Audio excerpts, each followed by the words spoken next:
India से government ने कैसे एयर इंडिया को टाटा से ले लिया और वापस टाटा को ये एयर इंडिया सौंप दी गई, और टाटा दुनिया की सबसे बड़ी एयरलाइन डील करके विस्तारा और एयर इंडिया को मर्ज कर रहा है। इससे क्या इफेक्ट पड़ने वाला है? भारतीय एयर इंडस्ट्रीज जो होती है वो 1932 में इसकी शुरुआत होती है, जो कराची से हवाई जहाज से उड़ान भरती है और मुंबई तक आती है। इस जहाज को उड़ा रहे थे JRD टाटा। इन्हें फादर ऑफ इंडियन एविएशन के नाम से जाना जाता है। यह कराची से मुंबई डाक लेके चिट्ठी लेकर पहुंची थी। उसके बाद अंग्रेजों ने, उस समय JRD टाटा के पास एविएशन फ्लाइट उड़ाने का पायलट का सर्टिफिकेट था, इसलिए इनको अनुमति दे दिया गया और इस तरह से नींव पड़ी भारतीय एविएशन की। आज़ादी से पहले हमारे यहाँ वायु परिवहन प्रारंभ हो गए थे और देखते देखते टाटा अपनी बुलंदियां छूते गया और उस समय टाटा एयरलाइंस दुनिया की सबसे बेहतरीन सेवा देने वाली एयरलाइंस में हो गई थी। खुद JRD टाटा सफ़र किया करते थे और अगर कोई भी कमियां होती थी तो वो खुद उसको दूर करते थे। वो खुद एक पायलट थे और टाटा एयरलाइंस उस समय की सबसे बेहतरीन एयरलाइन हो गई।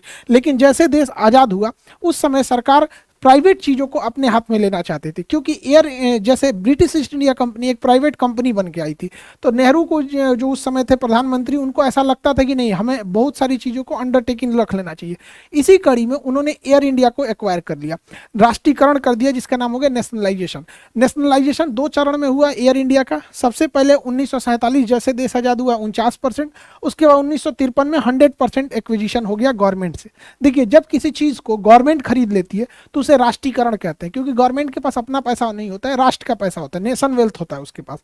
जैसे हमारी कोचिंग है, अगर गवर्नमेंट एक्वायर करेगी तो पूरा पहले वैल्यूएशन निकालेगी, हाँ इसका इस कोचिंग में इतना खर्चा है, इतने स्टाफ है, इतने तरह तरह के सामान, पैनल, कैमरा, ये सब लगे हैं, उसको एक्वायर कर लेगी, तो हमारी कोचिंग हो गई राष्ट्रीयकरण।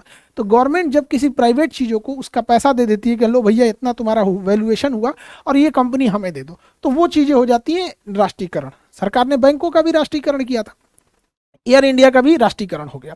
इसी के साथ टाटा एयरलाइन जो हो गई थी वो एयर इंडिया हो गई और ये पूरी तरह से गवर्नमेंट के हाथ में चली गई। अब जानते हैं गवर्नमेंट के हाथ में जाने के बाद यहाँ पे अधिकारी लोग का बोलबाला हो जाता है और धीरे धीरे एयर इंडिया के बुरे दिन चालू हो गए। और एयर इंडिया देखते देखते 70 सालों में इतना बुरा हाल हो गया कि प्रतिदिन एयर इंडिया को 20 करोड़ का लॉस लगता था। प्रतिदिन 20 करोड़ का लॉस हो गया। इतना हालत खराब हो गया एयर इंडिया को कि इसको हैंगर में रखने का भी पैसा नहीं निकलता था। गाड़ियाँ जो एयरलाइन जहाँ रहती हैं मेंटेनेंस वगैरह के लिए, उसे हैंगर कहते हैं, उसका चार्ज देना पड़ता है। बहुत डिफिकल्टीज में चली गई एयर इंडिया। तो गवर्नमेंट ने देखा कि इतना लॉस उठाने से बेहतर है इसकी बोली लगा के इसे हैंड ओवर कर दिया जाए। तो टाटा के लिए ये एक अपॉर्चुनिटी था अपनी खोई हुई संपत्ति वापस लेने की। 18,000 करोड़ की बोली लगाकर टाटा एयरलाइंस ने टाटा ने इसे एक्वायर कर लिया, इसके पूरे फ्लीट यानी पूरे बेड़ा को एक्वायर कर लिया। 70 साल के वनवास के बाद जो JRD टाटा से एयर इंडिया को लिया गया था, वापस रतन टाटा को एयर इंडिया पूरे फ्लीट के साथ उसे लौटा दिया गया। एक लंबा वनवास काटना पड़ा एयर इंडिया को वापस आने के लिए, और ये गवर्नमेंट का बहुत सही डिसीजन था। एयरलाइंस एक प्रीमियम सेक्टर होती है। गवर्नमेंट को कोशिश करना चाहिए कि जो मिडिल क्लास या लोअर तबका है उसकी ज़रूरतों की चीज़ों को अपने हैंड ओवर मिले। जो प्रीमियम कैटेगरी की चीज़ें हैं वो प्राइवेट ही उसे अच्छे से हैंड ओवर कर पाते हैं, उसे अच्छे से डील कर पाते हैं। इस तरह से गवर्नमेंट ने एक अच्छा डिसीजन लेते हुए अपने सर से क्या ज़रूरत है बोझ लेने का, इतना घाटा हो रहा है, और रतन टाटा को सौंप दिया गया।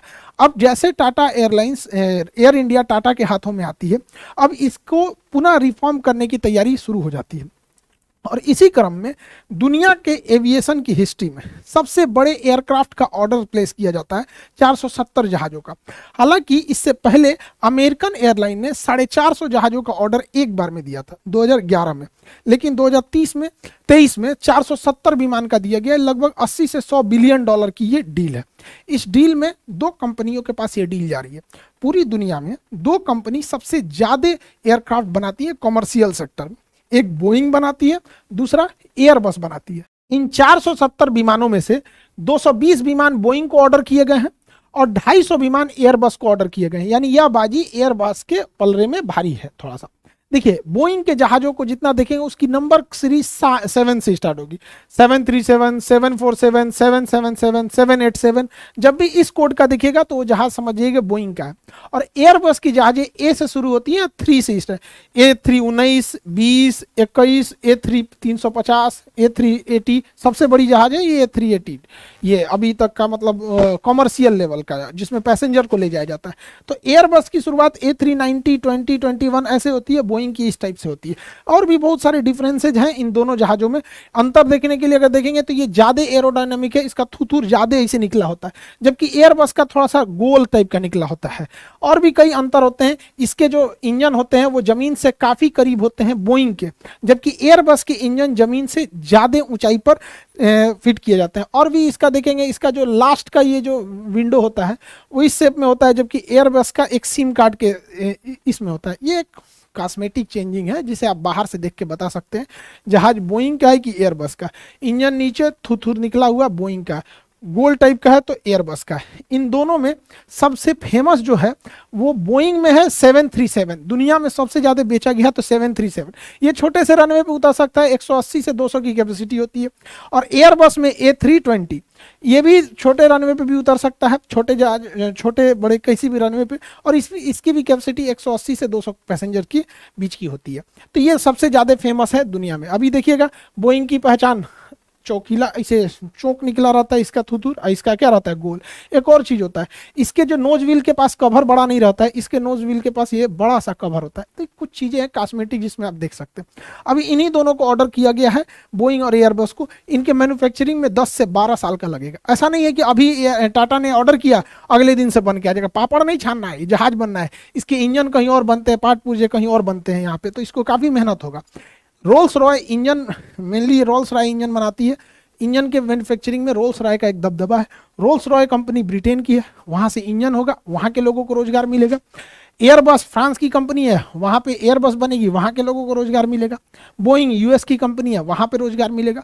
बोइंग में एक और चीज़ देखिएगा, बोइंग के कुछ जहाज़ों में ये हम्प निकला होता है, ये हल्का सा उठा रहता है। एक्चुअली इसकी कहानी ये है कि ये यूएस एयरफोर्स के लिए बनाया जा रहा था, मिलिट्री एयरक्राफ्ट, लेकिन बोइंग से ऑर्डर ये हट के लॉकहीड मार्टिन के पास चला गया। तो बेसिकली इसे इसलिए उठाया गया था ताकि आगे से कार्गो लोड किया जा सकते। बाद में इतना हैवी खर्चा हुआ था तो बोइंग ने इसे कॉमर्शियल एयरलाइन बना के मिलिट्री के जगह पे आम पब्लिक के लिए सौंप दिया। तो ये पूरी ओवरऑल की ये डील है। अब एयर इंडिया जो है उसके पास पहले से विस्तारा एयरलाइंस थी, इन दोनों को मर्जर किया जा रहा है। ये मर्जर पूरी दुनिया में बहुत बड़ा प्रभाव छोड़ेगा। विस्तारा एयरलाइन टाटा और सिंगापुर का एक ज्वाइंट वेंचर है। इसकी शुरुआत 2015 में हुई थी। इसमें टाटा का 51% हिस्सेदारी था और सिंगापुर एयरलाइंस की 49% हिस्सेदारी से ये विस्तारा चल रही थी। जो लोग विस्तारा में सफर किए होंगे उन्हें पता होगा ये काफी प्रीमियम सर्विस देती है। इसको ऐसा लगता है कि हाँ फुल सर्विस एयरक्राफ्ट है। फुल सर्विस एयरक्राफ्ट उसे कहा जाता है। हालांकि एयर इंडिया भी फुल सर्विस एयरक्राफ्ट है, मतलब इसमें बिजनेस क्लास भी रहेगा, वीआईपी सीट, इकोनॉमिक भी रहेगा, प्रीमियम इकोनॉमी भी रहेगा, मतलब हर तरह की सीटिंग रहेगी यहाँ पर। तो इसकी फैसिलिटीज काफी बेहतरीन थी। एयर इंडिया की भी बेहतरीन थी, सरकारी हाथ में गया था तो गड़बड़ा गया था। अब इन दोनों का मर्जर कर दिया गया, दोनों का आपस में मर्जर कर दिया गया। मर्जर से ये हुआ कि ये छोटी एयरलाइन थी, इसका मर्जर बड़ी एयरलाइंस में हुआ। टाटा इसमें भी था, टाटा इसमें भी था। अब बात अटक जाती है सिंगापुर एयरलाइन की, क्योंकि सिंगापुर एयरलाइन की हिस्सेदारी इसमें थी। डायरेक्ट आप बिना पूछे मर्जर नहीं कर सकते। तो सिंगापुर एयरलाइन का कहना था कि भैया एक काम करो, हमसे 2000 करोड़ और ले लो। तो सिंगापुर एयरलाइन मर्जर के बाद इसमें 2000 करोड़ रुपए और डालेगा और एक बड़ी एयरलाइन यानी एयर इंडिया में सिंगापुर एयरलाइन की हिस्सेदारी 25% हो जाएगी और टाटा की हिस्सेदारी 75% हो जाएगी। सिंगापुर एयरलाइन भी बहुत बेहतरीन फैसिलिटी के लिए जाना जाता है। तो ये मर्जर के बाद अब ये हाल हो जाएगा एयर इंडिया के पास। इससे कई फायदे होंगे। देखिए, दो अलग अलग एयरलाइन के कर्मचारी कभी एक दूसरे में ओवरलैप नहीं कर सकते। तो होता क्या था कि मान के चलिए ये वाला है विस्तारा का और ये है एयर इंडिया का। अब इसमें जहाज आने वाली है 10 बजे और इसकी जहाज आने वाली है 9 बजे। तो 9 बजे इसका पूरा स्टाफ बिजी हो जाएगा और इसका वाला टुकु टुकु देखेगा मेरी जहाज तो 10 बजे आने वाली है। तो लगेज काउंटर पे कोई पूरा बिजी है, कोई फुल टू एकदम खाली बैठा है। तो अगर दोनों एक साथ मर्ज हो जाएंगे तो दोनों एक साथ वर्क करेंगे, इससे कॉस्टिंग भी बचेगी, अलग सैलरी इनको ना देने की, एक ही से क्या हो जाएगा, दोनों के हेल्प हो जाएंगे, एक साथ काम हो जाएगा। इसके अलावा अन्य सारे स्टाफ में देखेंगे बचे। बोर्डिंग काउंटर पे क्या है कि अगर विस्तारा की बोर्डिंग हो रही है एयर इंडिया वाला चुपचाप देखेगा मुंह। तो ये इसका हेल्प नहीं कर सकता, इसका नहीं कर सकते, क्योंकि सबके ड्रेस अलग होते हैं, सबके अलग होते हैं, कंफ्यूज हो जाएंगे यात्री सभी इसमें। तो अभी मर्जर से क्या हो जाएगा, स्टाफ भी कम स्टाफ मिलके, दोनों के स्टाफ मिलके ज़्यादा वर्क कर सकते हैं। यहाँ पर बसेज क्या होती हैं, सारे एयरलाइंस की अलग अलग बसेज होती हैं। तो अब विस्तारा की अलग, एयर इंडिया की अलग, मर्जर करने से दोनों को फायदा हो जाएगा, कॉस्ट कम आएगी। और भी क्या है, मेंटेनेंस मशीनरीज में ज़्यादा कम खर्चा। जो पुश बैक एक ट्रक होता है, जहाज पीछे नहीं जाती है अपने इंजन के, हालांकि जा सकती है लेकिन इंजन पे बुरा असर पड़ता है, इसलिए उसको ढकेल के पीछे करना होता है। तो अलग अलग एयरलाइन अपने लिए पुशबैक मशीन रखती है अलग अलग। पैसेंजर को चढ़ाने लोड करने के लिए, खाने पीने के सामान लोड करने के लिए, लगेज चढ़ाने लोड करने अनलोड करने के लिए, तो अलग जितनी एयरलाइंस अलग अलग रहेंगे, विस्तारा अलग, एयर इंडिया अलग।